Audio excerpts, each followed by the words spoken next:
यानंतर बघितलं गेलं जे स्थानिक आमदार आहे प्रशांतजी बंब हे स्वतः यांनी देखील भेट घेतलेली आहे. ते स्वतः आपल्या स्वतः भाऊ नमस्कार.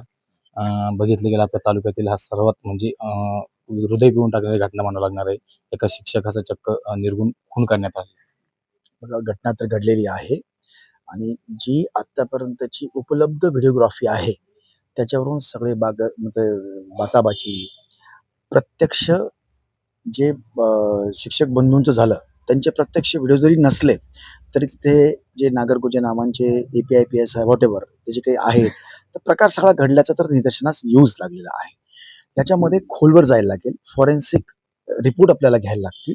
हे सगळे रिपोर्ट घेतल्यानंतर म्हणजे यथोचित कार्यवाही केली तर त्याला न्याय मिळण्याची संपूर्ण शक्यता असते आणि तेच आमचं पोलीस डिपार्टमेंट कसोशीने करतंय. आमचे DYSP मॅडम ज्या आहेत अग्निहोत्री मॅडम त्या सगळ्या याच्यामध्ये विशेष लक्ष घालून तपास करतायत. सन्माननीय SP साहेबांशी पण माझं बोलणं झालेलं आहे.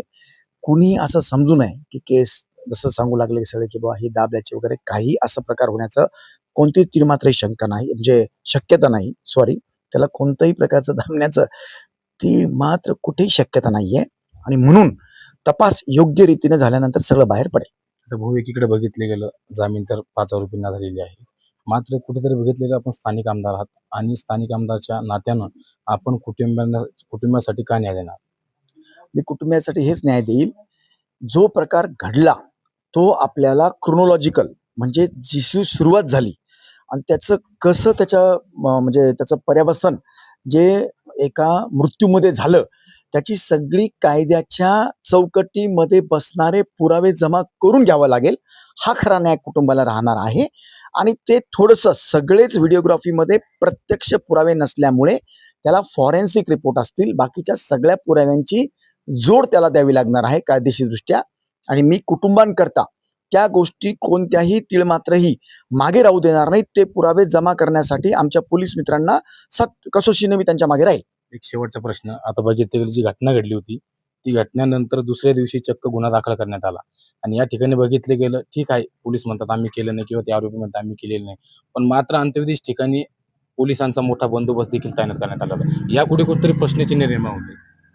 बघा, असे प्रसंग जेव्हा घडतात ना तेव्हा सगळ्या लोकांचा जो काही म्हणजे भावना असतात या बाबतीतल्या त्या भावनाची कदर करून सगळ्या गोष्टी कराव्या लागतात. आपल्याला कोणताही अनुचित प्रकार अशा वेळेला आणखी घडू नये ही पोलिसाला खबरदारी घ्यावीच लागते, म्हणून तो फौजफाटा होता. परंतु दुसरा विषय असा आहे, गुन्हे दाखल करण्याच्या बाबतीमध्ये जे आपण सांगू लागलेलो आहोत, योग्य चौकशी केल्यानंतर कलमा टाकणं कधी पण चांगलं आहे. बघा, कुणालाही ऐकायला बरोबर वाटणार नाही, परंतु असं घडल्यामुळे ताबडतोब बेल भेटते. जज साहेब कधीही पुरावे बघतात. आमचा प्रयत्न काय आहे, सगळे पुरावे यथोचितरित्या घेऊन 4 दिवस लेट झाल्याने काही फरक पडणार नाही, पण सगळे पुरावे समोर आले पाहिजे. ते मंत्री महोदयांनी पण कालच सन्माननीय मुख्यमंत्री महोदयांशी पण ती गोष्ट केलेली आहे. वेळ प्रसंगी वेळ पडली तर हाऊसमध्ये सुद्धा 22-23 तारखेलाच हा प्रश्न आम्ही उभा करण्याचा प्रयत्न करूया. पण मला वाटतं त्याची गरजही एखाद वेळेला पडणार नाही. सन्माननीय मुख्यमंत्री महोदयांनी मंत्री महोदयांनी तो निरोप दिल्यानंतर माझं बोलणं झाल्यानंतर त्वरित ती ऍक्शन घेतलेली आहे. योग्यरित्या तपास होईल, यामध्ये कोणतीही खंत राहणार नाही. नवनवीन घडामोडी पाहण्यासाठी स्टार महाराष्ट्र न्यूजला सबस्क्राईब करा आणि ताज्या बातम्यांचे अपडेट मिळवण्यासाठी बेल आयकॉनला प्रेस करा आणि परिपूर्ण बातमी बरोबर रहा, इतरांपेक्षा एक पाऊल पुढे.